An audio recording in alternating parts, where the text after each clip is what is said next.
Oh, thank you, Rodrigo. This looks yummy. Thank you. Okay. Oh, hello.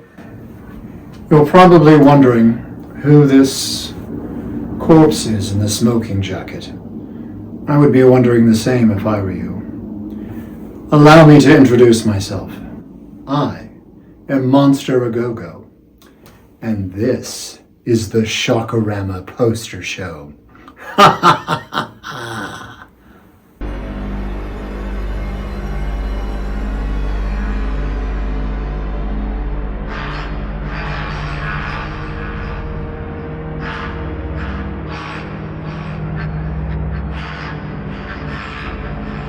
So what is the Shock-O-Rama Poster Show?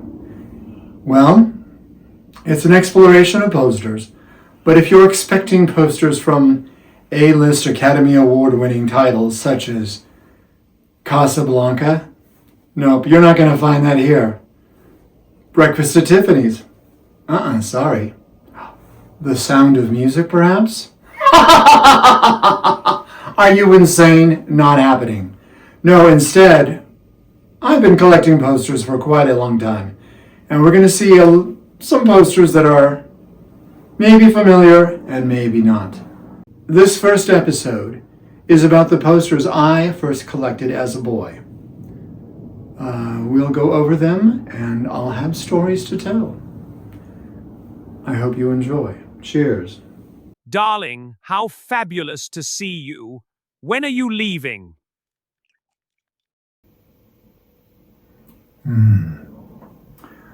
My first poster was for the 1976 film Logan's Run. When I was a boy, my mom and my best friend's mom dropped us off at this beautiful theater in downtown. We were watching the film and loving it, and there was this little stairway that went up into some area above us in the balcony. And we noticed the door opening at one point, and we were straining our necks to look up and see what was in there. And this man came out and he walked down. He saw us trying to look, and then when he came back later on, we were watching him go back inside again, and he motioned for us to go follow him. Now, boys and girls, this was a different era. So of course, what did? We followed him, and we went up, and it was inside of the projection booth. It was magical to me. I love movies. I was a movie fiend. And being up there watching the projectors go and watching the movie from the projection room was incredible. We were only up there for maybe 5 or 10 minutes, but that experience helped me appreciate this movie so much more. And I think it was maybe the next year, 1977, I believe. I remember that only because the Star Wars poster was also on display for sale. I saw this for sale and I thought, you can buy a movie poster? This was at a comic book store. And it was $25, which was an astronomical sum back in those days, especially to me. Star Wars was also $25. Did I buy the Star Wars? No, because I'm stupid. I bought something I liked instead. So I got Logan's Run. This was my very first poster, and it's been the beginning of an incredible journey of my own in poster collecting. Poodles. From time to time, I might share something with you, whether it be a book or a movie set or something like that. Something I think you might find interesting. And if you don't, too bad.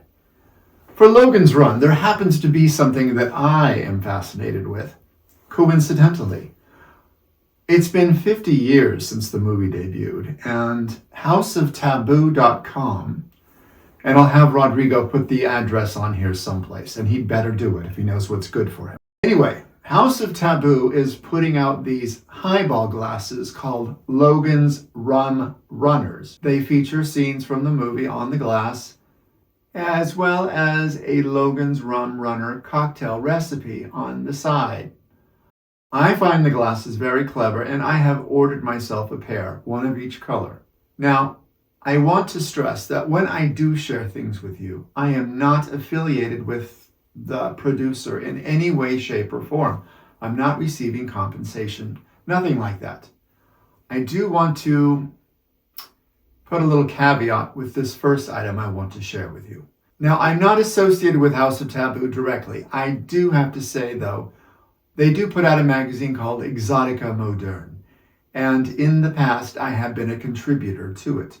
However, I knew nothing about it until I received an email advertising it. I'm not receiving any sort of compensation. I'm just sharing with you because that's the kind of guy I am. I share. I know your lips were moving. Were you saying anything interesting or important? I didn't think so.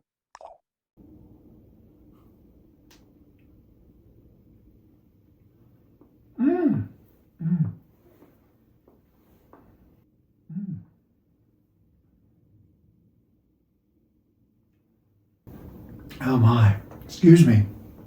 So Carrie may have been the next poster I acquired. When Carrie came out, I really wanted to see it. I was only 11 at the time, so I had no chance of getting in myself. Also, well, my mom was not about to take me. When my grandmother's sister came to visit her, she brought our cousins, Matthew and Stacy, and we tried to get them to take us to see Carrie. Instead, we ended up seeing Airport 77 instead. Not that I minded. I love the airport movies, but I really wanted to see Carrie. So I got the poster long before I ever got to see the movie. And I'm so glad I did. I love this poster, and I love the movie now that I've finally seen it. Sissy Spacek, who played Carrie, got nominated for Best Actress, and Piper Laurie, who played her mother so incredibly well, was nominated for Best Supporting Actress. This really is a great movie. John Travolta got his name in the cast listing on the poster. I think it's because at the time he became like Mr. Popular Guy. But his role is very small. Anyway, this movie is fantastic. I love this movie, and I really am so glad I got the poster when I did. I've been enjoying it ever since. That's fascinating. Please let me know when you get to the interesting part. Or not.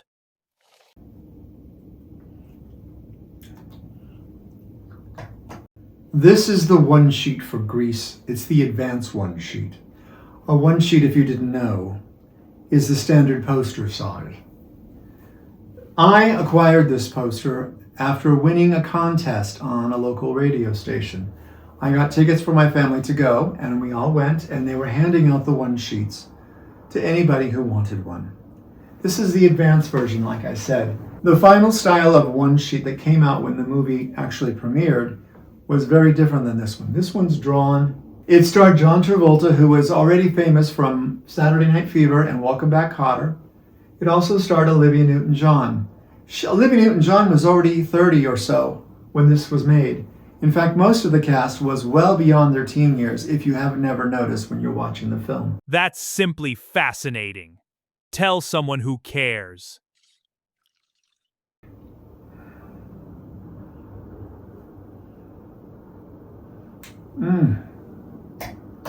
This next poster is for the green slime. This space chick here is Luciana Paluzzi.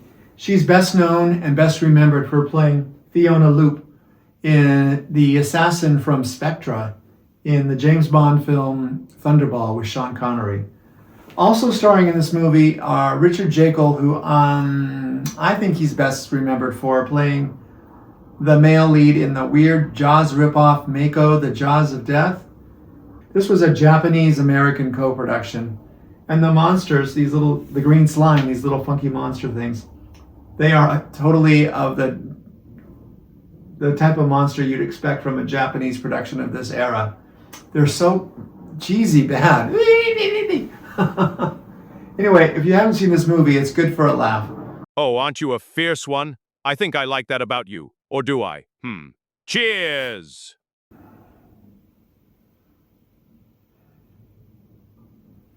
The next poster I had when I was growing up was Island of the Doomed. This is also something my mother found for me, as was the green slime. I don't know where she found it either, and she doesn't remember, sadly. I was fascinated by this poster. I had never heard of this movie. It took me years to track it down. It was also known as Man-Eater of Hydra, and that may be why I had such a hard time finding it. It starred Cameron Mitchell, who I know best from playing in, I think it was Mario Bava's Blood and Black Lace, and also in The Toolbox Murders. I love this poster, though. I was like, what is this movie? What was the terrifying secret of the vampire tree? What was the secret? Goodness. And you'll never forget the clutching horror. When I finally did track this movie down, it was really kind of on the weaker side. The tree was not nearly as dramatic as it's shown here, but it was still kind of fascinating to finally see this movie after all these years. So there you are, Island of the Doomed. What a great poster to have on my walls as a kid. Oh my stars! When were you brought back from the dead? Or maybe you weren't. Cheers!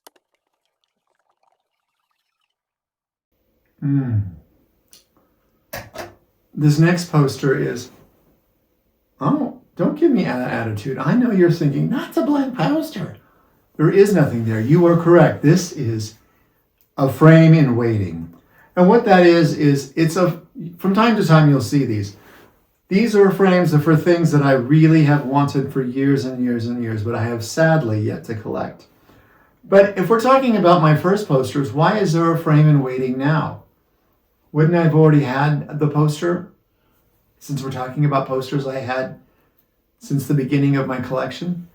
You would normally be correct, except this frame in waiting was for something I sold stupidly as a kid. I originally had a copy of Dracula Has Risen from the Grave. It was a great poster, except somebody who owned it previously had put hole punches at the top to hold the poster up with. Those holes in the poster's border bothered the heck out of me. There were only 2 of them, but I sold the poster on eBay in the early days, and it was crazy. It went for a lot of money. I was surprised, but I thought I would just get another one easily. Dracula Has Risen from the Grave was something my mother had picked up for me again somewhere along the way. I'm holding out hope of getting another one someday. So this is my frame in waiting. Hey, old sport, it's been too long. Perhaps it hasn't been long enough. Excuse me, I'll see you around.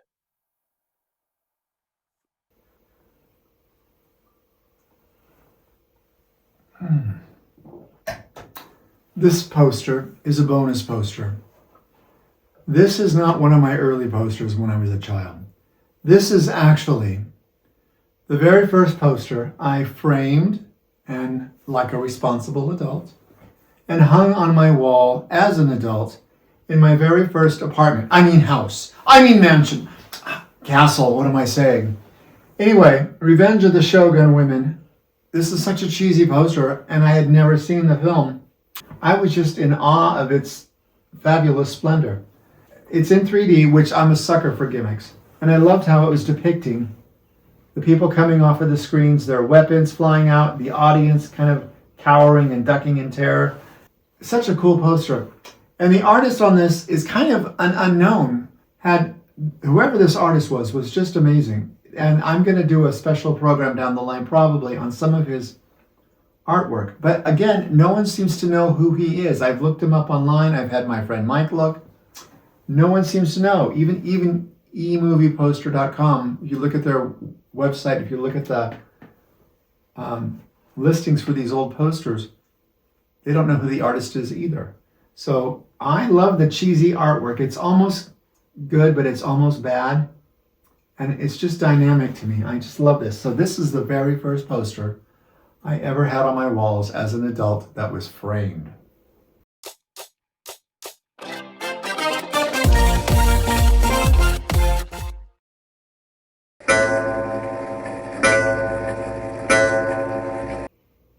And that's all for today, kiddies. I hope you enjoyed the show. Rodrigo, I need another drinky poo. Rodrigo? Rodrigo! Anyway, kids, I hope you enjoyed the show. I'll see you next time. Cheers.